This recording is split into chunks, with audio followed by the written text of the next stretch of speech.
March 1943, the Germans simply walked away from a fortress the Soviets had bled for 14 months to capture. They abandoned a position 120 miles from Moscow that had consumed over 2 million casualties. They freed 22 divisions by choice rather than defeat.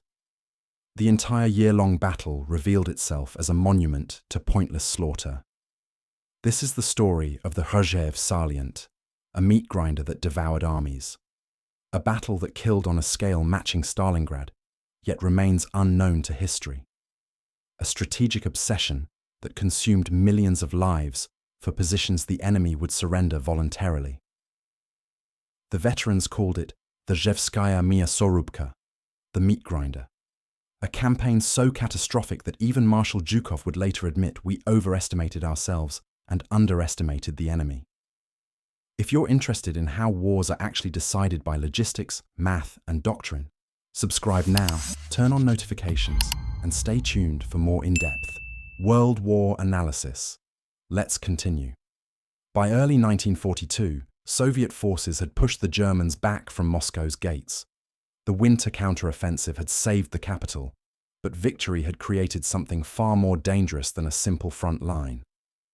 The Soviet winter offensive had pushed German forces westward in an irregular pattern, creating a massive bulge that protruded eastward from German positions. It pointed like a weapon directly at the Soviet capital. The town of Rzhev sat at the heart of this salient, approximately 140 miles west of Moscow. That distance represented less than 2 days of mechanized advance under good conditions. General Georgy Zhukov looked at this bulge and saw an existential threat. He characterized the German position as a dagger pointed at Moscow. That phrase would define Soviet strategic thinking for the next year. Zhukov convinced Stalin that the Moscow axis was the most critical sector of the entire Eastern Front. Not the forces fighting toward the Caucasus oil fields, not the armies besieging Leningrad. The threat was here, 120 miles from the Kremlin. Stalin accepted this assessment completely. The proximity to Moscow transformed what should have been a tactical concern into a strategic obsession. He had watched German forces reach the outskirts of his capital just months earlier. The psychological weight of that threat never lifted. But if this dagger was so threatening to the Soviets, why were the Germans equally determined to hold it at any cost? The Germans understood exactly what Zhukov had convinced Stalin to fear. They were prepared to turn that fear into a killing ground. General Walter Model commanded the German Ninth Army defending the salient. Model was arguably the Wehrmacht's finest defensive tactician, and he transformed the position into a fortress unlike anything else on the Eastern Front. His engineers constructed multiple defensive belts, each with trenches, bunkers, and overlapping artillery positions. The terrain itself became a weapon. The unusually wet summer turned low-lying areas into swamps, with villages on higher ground converted into fortified strongpoints. Soviet accounts describe what Model built in terrifying detail. Solid minefields stretched across approach routes, networks of bunkers dotted the landscape, barbed wire laid out in dense lines that seemed to go on forever. Each village linked by trench systems, allowing defenders to shift positions under cover. Behind every defensive line waited another defensive line. Model employed elastic defense, allowing limited Soviet advances before counterattacking with mobile reserves positioned to strike from multiple directions. Model's real innovation was intelligence and fire coordination. He established headquarters called Harko 307 to manage approximately 260 medium artillery pieces with pre-planned engagement zones covering all critical sectors. Forward observers linked by field, telephones could concentrate devastating fire to disrupt Soviet infantry assaults before they ever breached German lines. Despite Hitler's explicit prohibition on fallback positions, Model quietly constructed fortified switch lines in his rear. The German commitment was staggering. They ultimately deployed 29 divisions to hold the salient. Roughly 300,000 men supported by over 300 tanks and thousands of artillery pieces. These were not garrison troops. These were frontline divisions that could have been used elsewhere on the vast Eastern Front. The defensive philosophy was brutally simple. Hold every position, contest every meter, make the Soviets pay in blood for every advance. Every Soviet division attacking Rzhev was a division not attacking somewhere else. The fortress would serve Germany by consuming Soviet strength. Just days into 1942, before the snow had even settled on the German retreat from Moscow, Zhukov launched the first assault. The high Rzhev offensive launched on January 8, 1942. The operation marked the beginning of what would become a 14-month campaign. The offensive represented Soviet strategic thinking at its most direct. The Germans held a position threatening Moscow. Therefore, that position must be eliminated. The cost was secondary to the objective. Soviet forces attacked throughout January. They attacked through February. They attacked through March. The offensive continued into April. 4 months of continuous combat, 4 months of casualties mounting with every attack.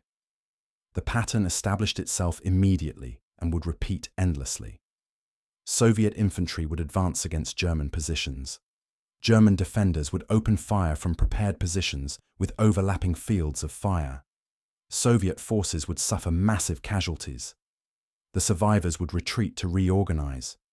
Then the infantry would attack again across the same ground, stepping over the bodies of comrades who had fallen in previous waves. The fortifications model had built proved their worth from the first day. Soviet forces could not break through in any meaningful way. Penetrations were local and temporary. German counterattacks sealed any breach before it could be exploited. By April 20th, 1942, when the offensive finally ended, the strategic situation remained essentially unchanged. The Germans still held. Model's fortress still dominated the landscape. The only difference was the casualty count.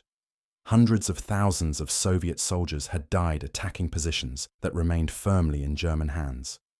6 months later, Stalin's conviction that Rzhev was the critical sector had only intensified. This time, he would commit 2 front commanders to break Model's fortress.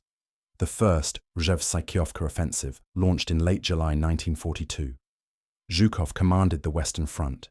General Konev commanded the Kalinin Front. Over 500,000 troops and more than 1,000 tanks were committed to a coordinated offensive designed to overwhelm Model's defenses. In the early morning hours of August 4, 1942, Zhukov unleashed a massive preliminary bombardment. Artillery and mortars rained down shells for nearly 90 minutes. Then came a pause as Soviet aircraft laid smoke along the front line. But this lull was a ruse designed to lure German defenders back into their forward trenches. The final crescendo followed, topped by devastating volleys from Katyusha rocket launchers that turned the landscape into an inferno. Soviet rifle divisions crossed the swollen Vazouza River, securing the forward German line within an hour. It seemed like the breakthrough everyone had been waiting for was finally happening. The 16th Guards Rifle Division overran the forward trenches in the first hour. By 1 in the afternoon, its men were deep in the German rear, approaching the village of Polonino, halfway to Rzhev itself. Then Model's defensive system activated and everything changed.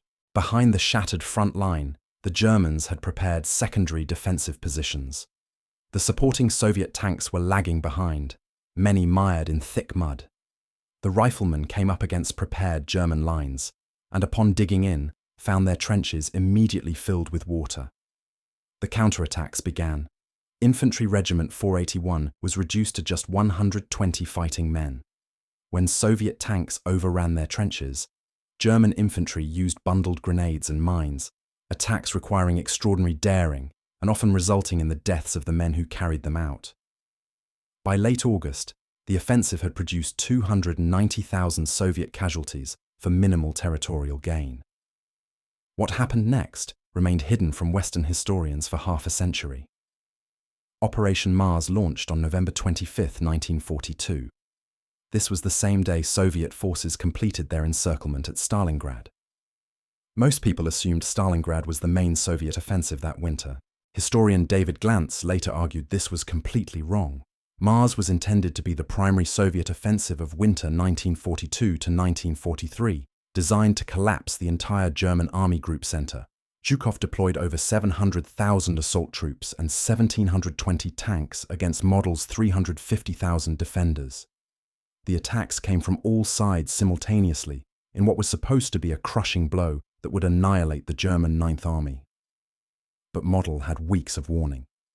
Inadequate Soviet operational security allowed German intelligence to identify the coming attack sectors well in advance. The offensive achieved initial penetrations. Along the Vazouza River, Soviet mobile forces advanced 12 kilometers and severed the Sychyovka-Rzhev railway line. It seemed like encirclement was possible, but Konev failed to expand the breach. His best units stretched thin in a narrow salient, vulnerable to counterattack. Then Model struck back with overwhelming force. On November 29th, the 5th and 9th Panzer Divisions counterattacked from both flanks. They encircled Konev's mobile group and destroyed it in a classic Kessel battle. Thousands of Soviet soldiers found themselves trapped behind German lines. Most did not escape. The casualties from Operation Mars were staggering: 335,000 Soviet dead, wounded, and missing. 800 tanks destroyed. All for no strategic gain whatsoever. Yet Mars vanished from history, while Stalingrad became legend. At the exact moment Soviet forces were achieving the greatest encirclement victory of the war, they were simultaneously suffering one of their worst defeats at Rzhev. The same Marshal Zhukov had his name attached to both. One became the turning point of the war. The other became a secret buried so deep that Western historians would not fully uncover it for 50 years. The Rzhev offensives exposed a crisis in Soviet logistics that helps explain the catastrophic casualties. During what soldiers called the ammunition famine, the Red Army averaged just 3 bullets per rifle, 30 bullets per submachine gun. Artillery faced similar shortages that crippled offensive capability. This desperate shortage forced Soviet commanders to use tanks as artillery, keeping them stationary rather than using them for mobile exploitation. Tanks meant to exploit breakthroughs instead sat in place trading shells with German positions until they were destroyed. The contrast with Stalingrad was stark. Operation Uranus received 2.5 to 4.5 ammunition loads per gun. Operation Mars received less than 1 load per gun.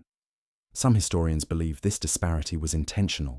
According to NKVD agent Pavel Sudoplatov, Soviet intelligence deliberately leaked the plans for Operation Mars to the Germans as part of a deception operation codenamed Monastery.